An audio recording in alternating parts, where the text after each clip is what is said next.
झारखंड में मानव तस्करी का नया ट्रेंड सरोगेसी हो गया है। आपको सुनने में ये अटपटा लग रहा होगा, लेकिन झारखंड में ये सच्चाई है। प्लेसमेंट एजेंसियों के जरिए यहां की लड़कियों की तस्करी सरोगेसी के लिए भी हो रही है। न्यूज 18 के खुलासे के बाद बाल अधिकार के लिए काम करने वाले कार्यकर्ता भी दावे कर रहे हैं कि मानव तस्करी को नया रूप प्लेसमेंट एजेंसियों ने दिया है। आखिर कैसे, देखिए हमारी इस बेहद खास रिपोर्ट के जरिए।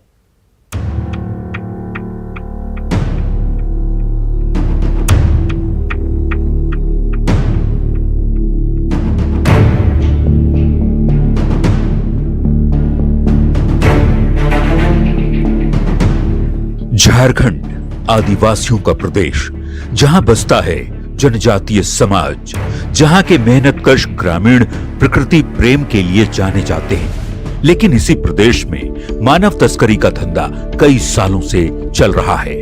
आए दिन मानव तस्कर गिरफ्त में आते हैं, लेकिन ह्यूमन ट्रैफिकिंग का जाल इस कदर फैला है कि तस्कर अब नए नए हथकंडे अपना रहे हैं और नए नए खुलासे भी हो रहे हैं।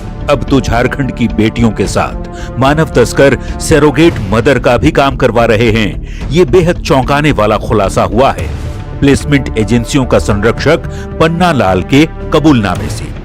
इस तस्वीर को गौर से देख लीजिए। ये वही कुख्यात है जो झारखंड के भोले भाले आदिवासियों को अपने जाल में फांसता है। दिल्ली से जुड़े इसके तार इतने बड़े हैं कि यहाँ की लड़कियों को ये घरेलू कामकाज के बहाने बड़े शहरों में ले जाता है और वहां यौन शोषण की भट्टी में धकेल देता है। इस कुख्यात तस्कर पर आरोप है कि इसने 15 सालों में 5000 से भी अधिक लड़कियों की तस्करी कर करोड़ों रुपए की संपत्ति बना ली है। करीब 2 साल पहले भी इस तरह का मामला आया था। बीआरजी प्लेसमेंट एजेंसी का नाम आया था। पुलिस उस समय बहुत रेस थी और बहुत सारी चीज़ें बाहर आया था। और ये पूरे नेक्सस को देखेंगे तो मानव तस्करी को एक नया ट्रेंड, एक नया रूप दिया है प्लेसमेंट एजेंसियों ने कि अब बच्चियों से बच्चा पैदा करके वो लोग बेच रहे हैं, सेक्सुअल अब्यूज करते हैं। और इसलिए लड़कियां जब प्रेग्नेंट होती है तो प्लेसमेंट एजेंसी को वापस लेके जाते हैं। उसके एवज में एक बड़ा पैसे का लेन देन होता है। खूंटी जिले से चाइल्ड वेलफेयर कमेटी की सदस्य रह चुकी बसंती मुंडा बताती हैं कि झारखंड के ट्राइबल जिलों को ट्रैफिकिंग के लिए टारगेट किया जा रहा है और सबसे ज्यादा ट्रैफिकिंग यहां 18 साल से कम आयु की लड़कियों की होती है। ऐसा इसलिए क्योंकि नाबालिग इन बच्चियों को दलाल आसानी से प्रलोभन के जाल में फंसा लेते हैं। उन्हें शहर में अच्छी जिंदगी जीने, महंगे फोन, कपड़े और घूमने का सपना दिखाया जाता है। ऐसे में भोले भाले आदिवासी परिवारों की बच्चियां ऐसे ही हैवानों की जाल की शिकार हो जाती हैं। जो एजेंट लोग हैं, जो ट्रैफिकर लोग हैं, उन लोग वो भी एक सरोगेसी को भी ट्रैफिकिंग के साथ उन लोग उससे भी फायदा लेने लगे।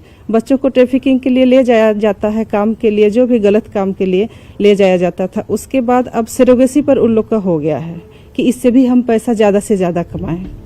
18 साल से कम उम्र की जो बच्चियां मानव तस्करी की शिकार होती हैं, वैसी बच्चियों को डिस्ट्रिक्ट चाइल्ड प्रोटेक्शन यूनिट और CWC के पास सौंपा जाता है। वैसे कई ऐसे विभाग हैं जो बच्चियों के शोषण पर रोक लगाने के लिए काम कर रहे हैं। इससे जुड़े अधिकारी भी इसका भरोसा दे रहे हैं। जो हमारा सब्जेक्ट एरिया है, जो कि बच्चे हैं, अगर 18 साल से इसमें से जो कम बच्चे हैं, तो ऐसे इन बच्चों, अगर ऐसी बच्चियां हैं जिनको कि अगर मानव तस्करी के अगर ये परव्यू में अगर आती हैं, डेफिनेटली ये बहुत सारे डिपार्टमेंट्स इसमें काम कर रहा होता है, इसके इंटरवेंशंस कर रहे होते हैं। लेकिन पर्टिकुलरली अगर ICPS डिपार्टमेंट का देखा जाए तो अगर ऐसी बच्चियां हैं तो उनको CNCP हम लोग डिक्लेयर करते हैं। इंसान के रूप में हैवान पन्नालाल जैसे दलाल झारखंड की गुड़िया को बेच रहे हैं और देश के रईसजादे अपने घर की किलकारियों के लिए झारखंड की गरीब बेटियों का इस्तेमाल कर रहे हैं। लेकिन इन बेटियों के सहारे उनकी घरों की किलकारी गूंजने के बाद वो इन गरीब बच्चियों को इनके ही हाल पर छोड़ देते हैं। न्यूज 18 के लिए रांची से कोमल बहल की रिपोर्ट। गोड्डा में रैयतों ने